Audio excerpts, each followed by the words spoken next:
오늘 저희들에게 주신 하나님 말씀 함께 보겠습니다. 시편 117편 1절과 2절의 말씀입니다.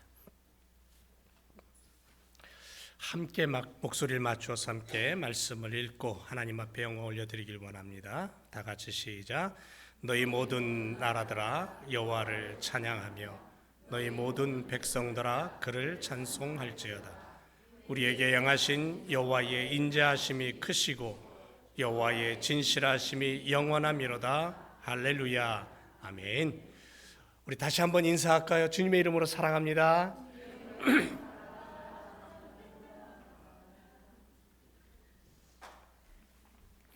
반갑습니다. 나이를 얼마 먹지 않았어도 이제는 조금만 찬양하고 나면 숨이 차가지고 숨 돌릴 시간이 좀 필요한 것 같아요. 오늘 말씀의 제목은 찬양이 우리의 숨결이 되게 하라, 두 번째 시간입니다. 우리 이재용 목사님이 찬양을 인도할 때 굉장히 뜨겁고 얼마나 감사한지 모르겠습니다. 찬양 속에 거하시는 주님을 우리가 오늘도 다시 한번 만나기를 원합니다. 시편에서 가장 짧은 장은 어디가요? 어딘 줄 아세요? 오늘 본문 117편입니다. 단 2절로 되어 있어요. 성경 전체를 통해서 가장 짧은 장은 어디예요? 바로 오늘 시편 117편입니다. 그런데 짧다고 무시하지 마세요. 짧지만 가장 핵심적이고 가장 큰 외침이 여기 들어 있습니다. 그게 뭐냐면 찬송하랍니다. 찬송하라. 찬송함이 믿음의 사람들이 가장 중요한 숨결이라는 거예요. 여러분 나이아가라 폭포 가보셨어요? 옐로우스톤 국립공원 가보셨습니까? 칸쿤 바다 한번 보셨습니까? 그랜드 캐년 한번 보셨어요? 처음 가서 딱 보면 무슨 소리가 먼저 나옵니까? 와 하는 소리가 먼저. 이건 뭐 너나 할 것 없이 와 하는 소리가 나와요. 깜짝 놀랍니다. 크신 하나님을 향하여 놀라움과 존경스러움과 흥분을 가지고 자연스럽게 표현되는 그것이 뭐냐면 우와 하나님을 찬양하는 거예요. 찬양이 뭘까요? 하나님께 대한 경배죠. 찬양은 항상 능동적으로 표현되는 거예요. 개방적입니다. 수동적이거나 알 수 없는 것, 속으로 품고 있는 그런 비밀스러운 게 아니죠. 찬양이 언급되어지는 곳에는 늘 언제나 힘찬 움직임이 있고 그리고 소리가 있고 그리고 음악이 수반되는 것을 볼 수가 있어요. 자, 시편에 보면 찬양에 대해서 이런 행위가 나옵니다. 음성으로 내 입이 여호와를 찬양해라. 모든 육체가 그의 성호를 영원히 송축해라. 시편 63편에 가면 뭐라 그러냐면 내 입술이 주를 찬송한다 그랬어요. 그러니까는 음성으로. 두 번째는 청각적인 부분에서의 모습이 나옵니다. 예를 든다면 손뼉을 치면서 청각적인 행위죠. 너희 만민들아 손뼉을 치고 하나님을 찬양하라 그랬어요. 나팔 소리로 비파와 수금으로 소고 치면서 오늘 우리 기타 치면서 피아노 치면서 현악과 퉁소로 찬양해라. 큰 소리 나는 재금으로 찬양해라. 이 청각적인 그러한 이미지입니다. 또 하나는요 시각적인 이미지가 있어요. 손을 들어 올리는 것, 춤을 추는 행위. 다윗이 하나님의 법궤를 자기의 성으로 옮겨올 때 어떻게 했다 그랬어요? 그 앞에서 춤을 췄다 그랬어요. 춤을 췄는데 왕의 옷을 벗고 죄인이 입는 베옷을 입고 그리고는 그 앞에서 춤을 췄어요.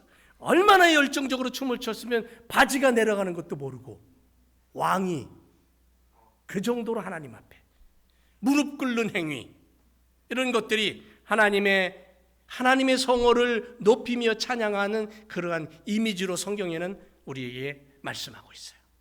결국은 찬양은 우리가 가진 모든 것을 총동원해서 그 하나님의 이름을 높이는 행위다. 그렇게 우리가 우리 마음속에 담아야 돼요. 그러면 찬양해야 될 이유가 뭘까요? 이사야 43장 21절에 이렇게 말합니다. 이 백성은 내가 나를 위하여 지었나니 나를 찬송하게 하려 함이라. 이게 찬양의 이유예요. 분명하게 성경은 우리에게 말씀합니다. 우리가 찬양할 이유가 하나님이 우리를 지으셨고 우리를 만드셨고 그럼에도 불구하고 나를 피조물이라고 그렇게 치부하지 아니하시고 너는 내 아들이야, 내 딸이야, 내 백성이야 라고 인정해 주시면서 당신의 나라를 이을 상속자로 세워주신 그 놀라운 손길 앞에 어떻게 해야 돼요? 우리는 찬양해야 될 이유가 분명하다는 거예요. 그래서 시편 150편 6절에 뭐라고 말씀합니까? 호흡이 있는 자마다 여호와를 찬양하라. 큰 물고기도 작은 물고기도 큰 새도 작은 새도 꽃들도 열매들도 모두가 하나님을 찬양하고 하나님을 노래한다는 거죠. 만물의 영장이라고 불리는 사람입니다.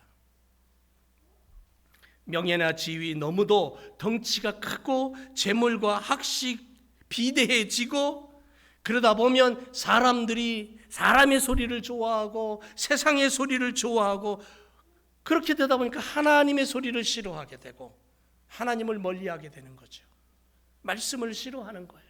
귀를 닫아버리는 거예요. 외면해버리는 거예요. 그러나 분명한 것은 하나님을 기쁘시게 하고 하나님께 영광 돌리기 위해 찬양하는 것이 가장 크고 놀라운 일이며 생명을 가진 존재들이 반드시 해야 될 의무라는 것을 깨달아야 된다는 거죠. 그래서 찬양하라는 거예요. 베드로전서 2장 9절에 너희는 택하신 족속이고 왕같은 제사장이고 거룩한 나라고 그의 소유된 백성이다. 왜? 이는 너희를 어두운 데서 불러내어 그의 기이한 빛에 들어가게 하신 자의 아름다운 덕을 어떻게 하려고? 선전하려고, 찬양하려고 그렇게 우리를 부르셨다라는 거죠. 기이한 빛으로 인도하시는 전능하신 분, 우리를 아들과 딸 삼아주시고 하늘의 유업을 이을 상속자로 세워주신 아버지 앞에 서서 찬송하는 것이 우리의 최고의 기쁨이 되어야 되고 최고의 감사가 되어야 된다는 거죠. 여러분, 찬양을 통해서 나타나는 증거가 있습니다. 그게 뭐냐면요, 치유와 회복과 깨달음의 변화예요. 찬양을 통해서 치유가 일어납니다. 찬양을 통해 회복이 일어나고요, 찬양을 통해 깨달음이 일어나요. 변화가 일어난다는 거죠. 세상은 천상의 존재들과 천하의 존재들로 나뉘어집니다. 각각 나름대로의 구별된 가치를 가지고 있습니다. 인생만 해도 모두가 평등하다고 말하지만 서로 나름대로 기준이 다르고 평가가 다르고 나름대로의 판단이 다릅니다. 그래서 차별을 두고 어떤 건 가치 있고 어떤 건 가치 없다라고 인정해 버립니다. 그럼에도 불구하고 우리가 하나님 앞에 나오면 모두가 다 평등한 거죠. 모두가 다 동등한 신분으로 하나님의 이름을 높이는 거예요. 왜냐하면 창조주이신 하나님을 찬양하고 찬미해야 할 피조물이라는 신분이 우리에게 있다는 거죠. 하나님의 이름을 높이고 그분의 이름을 온 세상에 선전해야 될 의무와 책임이 우리에게 있다는 것, 이것이 곧 우리를 자녀 삼아주신 하나님의 손길이라는 거예요. 그러기에 결코 세상의 지위와 위치, 학식과 지혜를 드러내고 하나님 앞에서 교만하지 말라는 거예요. 하나님께서 미워하시는 가장 큰 죄가 뭐냐면 교만이기 때문에 오히려 우리는 더욱더 하나님을 높이고 하나님의 이름을 영화롭게 해드려야 된다는 거죠. 그러므로 사랑하는 성도 여러분, 우리 자신의 본래 위치와 그 위치에서 지켜야 될 이 소중한 찬양의 본분을 잊지 마시기 바랍니다. 오래전에 한국에서 사역할 때에 찬양의 예배를 통해서 무거운 마음의 병이 떠나가고 치유되는 것을 보았어요. 찬양의 예배를 통해서 치유하는 역사, 하나님의 만져주심의 그 경험이 나타나는 것을 참 많이 경험했습니다. 어떤 신학생이 굉장히 두꺼운 안경을 끼고 공부를 했어요. 훌륭한 목사님이 되기 위해서 공부를 열심히 했어요. 눈은 점점 나빠집니다. 두꺼운 안경이 더 두꺼워져요. 어느 날 학교에서 부흥회가 열립니다. 신학교는 1년에 한 번 큰 부흥회를 하거든요. 전체 학생이 모여서. 대강당에 제 기억으로 서울신학대학 그 대강당이 굉장히 크거든요. 그 2층에 맨 2층에 그 앞자리에 앉아가지고는 예배를 드립니다. 찬양하고 기도하고 하나님 앞에 온전한 예배를 올려드립니다. 어느 날 말씀을 듣는데 신비로운 체험을 합니다. 안경을 벗었는데 저 멀리 있는 강대상에 설교하는 목사님이 눈에 들어오는 거예요. 깜짝 놀랍니다. 눈을 비비고 다시 들여다봐도 여전히 뚜렷하게 보입니다. 그때부터 그분은 안경을 집어 던져버렸습니다. 수원에서 사역할 때예요. 수원교회 오후 찬양 예배를 드립니다. 근데 찬양할 때 노인들이 앞에 나와서 덩실덩실 춤을 춰요. 오후 찬양 예배 한 100여 명이 모여서 예배를 드리는데 두나미스라는 찬양팀이 앞에 서서 찬양을 합니다. 찬양할 때 이 앞에 노인들이, 그 권사님들이 앞에 나와서 덩실덩실 춤을 춰요. 평상시에 뭐라 그런 줄 아세요? 아이고 삭신이야, 아이고 다리야, 아이고 허리야 이러던 분이 찬양할 때는 언제 그랬냐는 듯이 하나님의 영광을 보는 것, 하나님을 찬양하는 것 능력입니다. 하나님의 놀라운 역사가 나타날 줄로 믿습니다. 여러분 찬양의 능력을 경험하시기 바랍니다. 그래서 찬양할 때에 온 마음을 다해서 찬양해야 돼요. 온 힘을 다해 찬양해야 돼요. 여러분 찬양을 통해서 나타나는 또 하나의 증거가 뭐냐면 우리를 위로하고 새 힘을 주십니다. 1873년 미국 필라델피아에서 국제회의가 열렸습니다. 그 회의가 끝나고 다른 나라에서 온 많은 사람들이 고국으로 돌아가기 위해서 뉴욕항으로 모여듭니다. 그때에 프랑스 여객선 비르드 에베르라는 아주 크고 호화로운 여객선이 출항을 준비하고 있었습니다.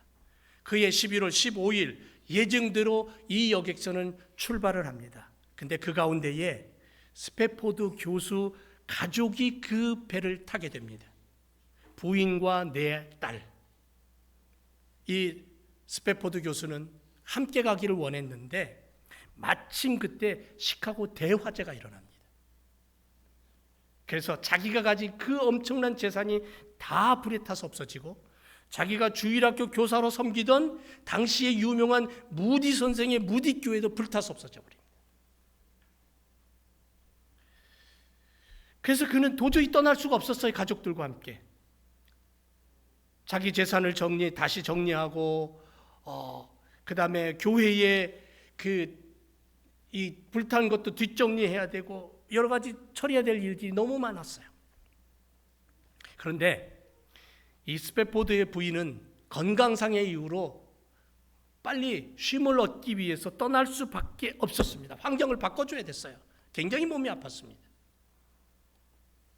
당시에 호화 여객선이었던 바로 이 프랑스 여객선에는 많은 크리스찬들이 함께 가도록 이렇게 예약이 되어 있었던 배였어요.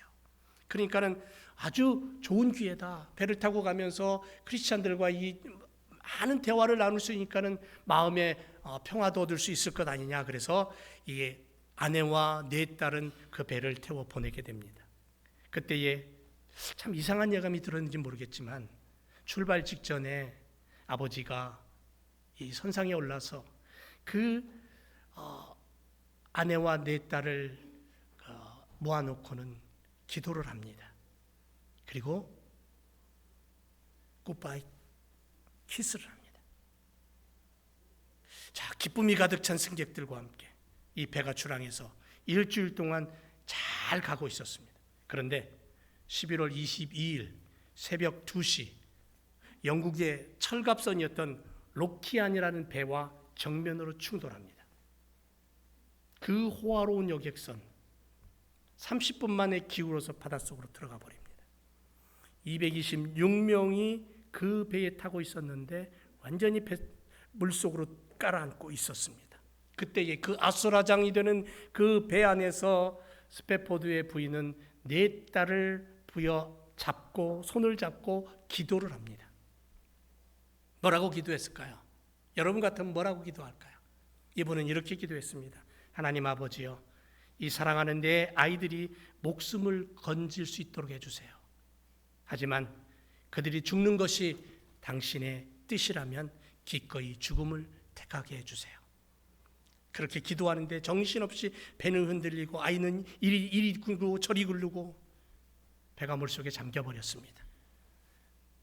스페포드 부인은 실신하고 물 위에 가까스로 떠 있었는데 익사 직전에 로키안의 구명정에 구조가 됩니다.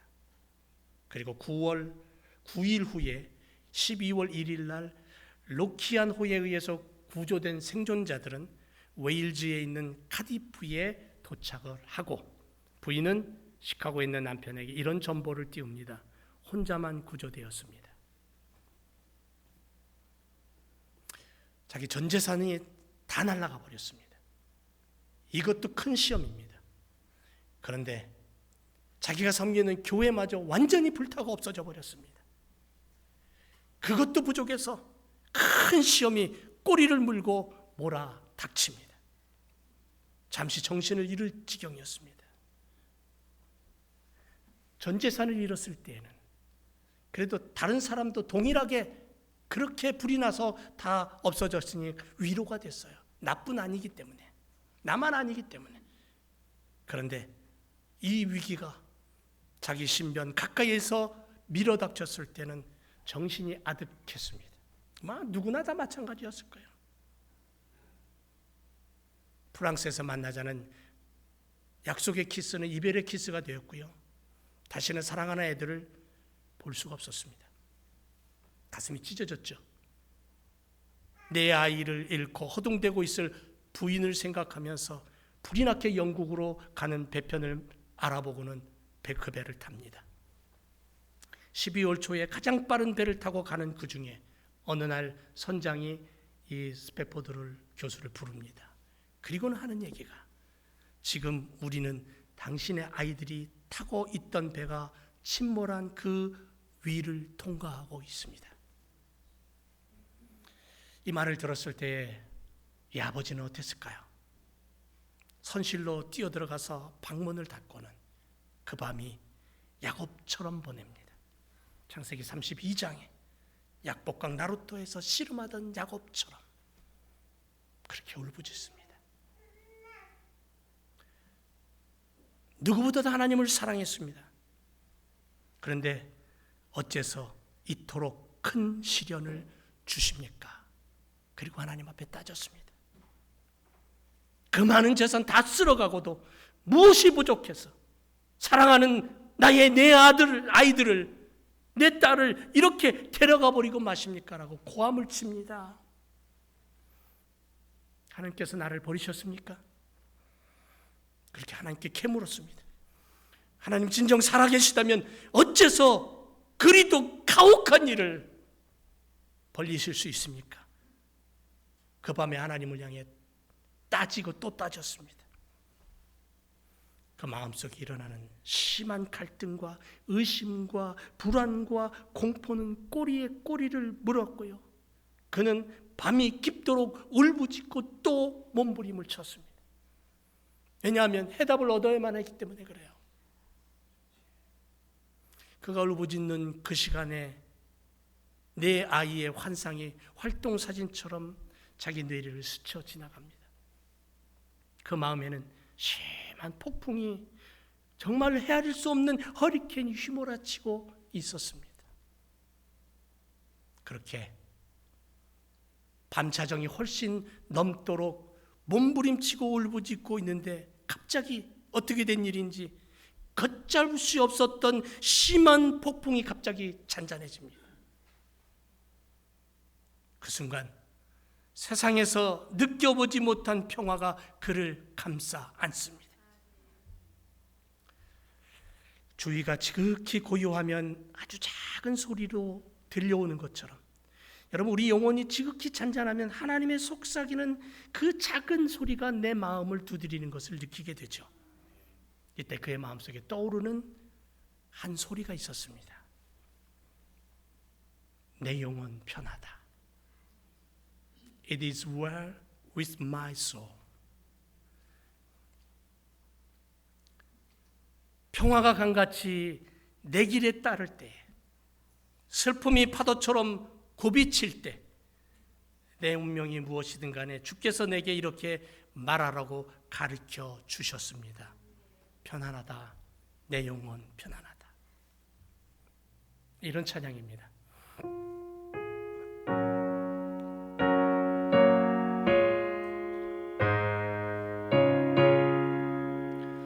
내 평생에 가는 길 승탄하여 늘 잔잔한 강 같은지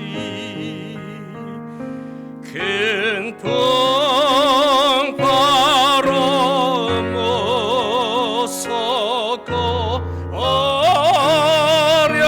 어렵든지 나의 영혼은 늘 편하다. 우리 다 같이 한번 할까요?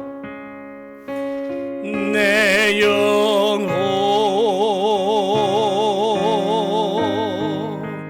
평안해.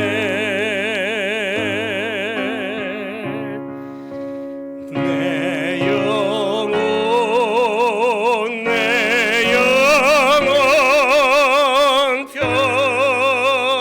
평안해. 2절은 이래요. 비록 사탄은 희롱하고 시련이 닥쳐와도 이 복된 확신 주관케 하셔서 내 무력한 상태를 그리스도가 알고 계시니 주보혈이 내 영혼을 흘러넘칩니다. 찬송가 470장 1에서 나온 거예요. 사랑하는 교성들 여러분, 찬송은 우리가 부르는 기도예요. 찬송은 내가 외치는 고백이에요. 찬송은 우리가 선포하는 복음이고요. 찬송하는 삶 속에 역사하시는 하나님의 손길을 누리는 삶이 우리에겐 필요한 거죠.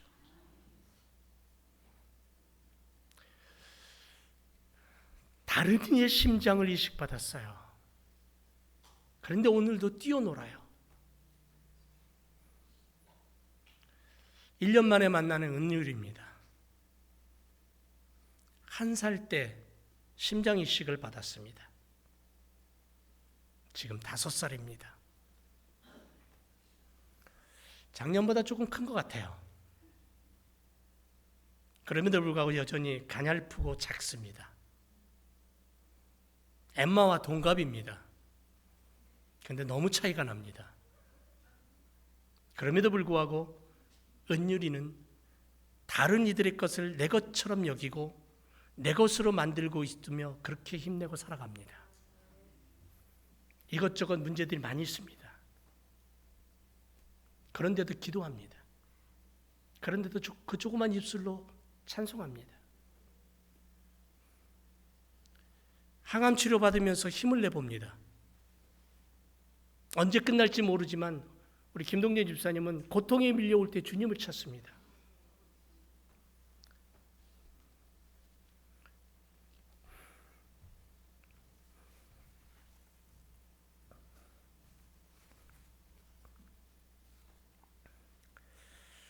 교회에 여러 가지 일이 있으면 집에 있지 않고 찾아와서 나사 못하더라도 집어줍니다.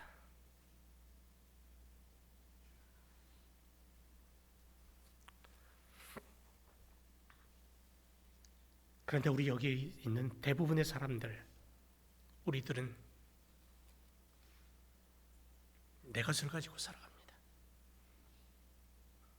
내 심장 소리를 들으며 숨쉬며 살아갑니다. 그런데 때로는 허덕입니다. 때로는 숨쉬기 힘들다고 불평하며 아파합니다. 내 것을 가지고 살아감이 얼마나 감사한지 잊고 하나님을 찬양할 수 있음에도 불구하고 오히려 세상을 노래하고 살아갑니다. 여전히 내 것을 가지고 살아가지만, 내 것을 누리고 살아가지만 내 것이 아닌 양 원망과 불평 속에서 하나님을 잃어버리고 살아가는 그러한 존재들이 너무 많습니다. 성경은 우리에게 분명히 말씀합니다. 내 것이든 남의 것이든 호흡이 있는 자마다 여호와를 찬양하라. 여전히 우리 삶 속에 다가와서 우리를 흔들고 우리를 유혹하고 우리를 밀어치는 어둠의 세력들, 죄의 세력들이 있습니다.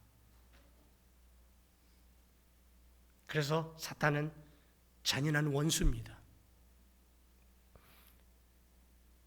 그러나 우리의 예수님은 우리의 보호자십니다. 욥기서를 보면 그 환난과 고난과 역경 중에도 욥은 하나님을 바라봅니다. 하나님을 의지합니다. 하나님의 이름을 높입니다. 사탄이 스태포드라는 교수를, 그 가정을 흔들었지만 그러나 그 한 사람을 세상으로 내몰지 못했습니다. 하나님의 일꾼으로 여전히 서 있을 수 있도록 하나님은 그를 붙잡아 주셨습니다. 사랑하는 제 교성들 여러분, 하나님을 향해 찬양합시다. 내가 숨쉬는 순간순간마다 그 하나님의 은혜와 사랑을 놓치지 않기를 주님의 이름으로 축원을 드립니다. 기도하겠습니다.